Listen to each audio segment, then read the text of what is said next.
大家好，我叫 Alex，我今日想講關於一個多人問嗰個問題，就係我學語言嘅時候，日日用幾多時間去學，同埋每日應該用幾耐先啱。我自己係一個超級 obsessive 嘅人，我學廣東話嗰陣時，其實學德文同普通話嘅時候都一樣，我每日用6至8個鐘頭嘅時間去學都唔出奇。咁我自己對一樣嘢好有興趣或者有個愛好嘅時候，我會好投入去做，同埋有少少 all or nothing 嘅嗰種感覺。我一係成日做，一係完全唔做咯。咁我知有少少唔健康，但係我就係咁咯。我知好多人聽6至8個鐘嘅時候就會覺得哇，黐線嘅，你做得咁多，但係你諗下，我喺香港留學嗰一年，我嘅成績係唔算嘅，影響到我喺英國嗰邊嘅 degree，我只係要通過就得㗎啦。跟住你諗下，大多數人精神辦公時間每日都有8至10個鐘啊嘛，所以我學廣東話嗰陣時咧，我唔係當呢樣嘢係我返工咯，係咪先？但係當然我唔係建議每個人都咁樣做，我明白大多數人都冇咁多時間，我自己開始返工之後都冇，同埋如果你學得好快嘅話，你更加有可能會忽略某一啲方面。我覺得我自己嘅發音講得唔係好準嘅，其中一個原因都係因為我成個速度有啲快。我啱啱開始嗰陣時，我可能冇花足夠時間喺發音上面。我知幾個好成功學語言嘅人覺得每日學45分鐘就夠啦。更多嘅話你就消化唔到啲知識，同埋好難 keep 住 motivation。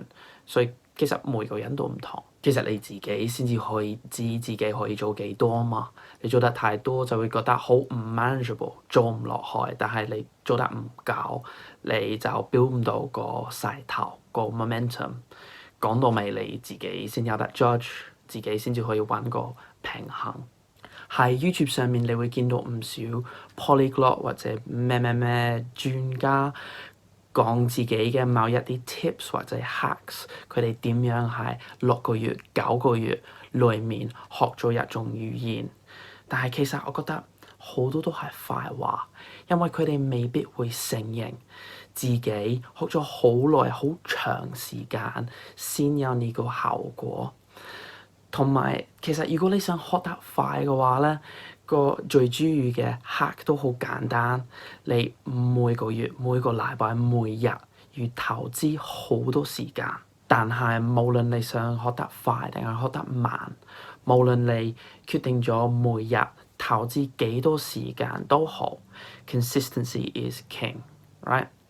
所以譬如話，如果你決定咗我每日會學1個鐘嘅話，咁你每日都一定要抽空做咁多，因為你一有藉口 miss 一日，咁你之後會揾更多藉口skip，跟住好快就唔做咯。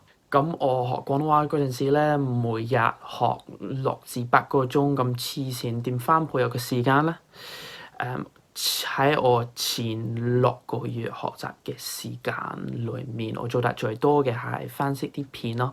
喺我上條片入面，我都講過呢樣嘢。跟住 beginner 嘅時候，我嘅口語練習應該只係算5至10%我嘅學習時間。跟住我嘅水平變得越好，嗰個比例都變得越高。跟住我離開香港嘅時候，應該係 50-50一半半咯。跟住而家絕大部分我嘅練習都係同人哋傾偈咁樣。跟住我覺得呢個傾向係啱嘅，嗰個學習時間裡面嘅口語練習比例應該一路上緊，越嚟越高。跟住你會發現到，如果同人哋傾偈佔據大多數你嘅語言練習時間嘅話，咁每日留咁多時間俾語言學習就唔會咁辛苦咯。因為你諗下，如果你成日同一個朋友出街嘅話，你哋一路都傾緊偈，跟住你翻屋企嘅時候已經算係6個鐘好 intensive 嘅語言練習啊嘛，咁就差唔多噶啦。如果你今排學緊一個語言或者任何嘢嘅話，加油！記住，你做得越耐就會越容易令到自己做。你3個禮拜嘅時間養成一個習慣，我覺得。如果你中意呢條片嘅話，俾個 like 我或者 subscribe，下次再見。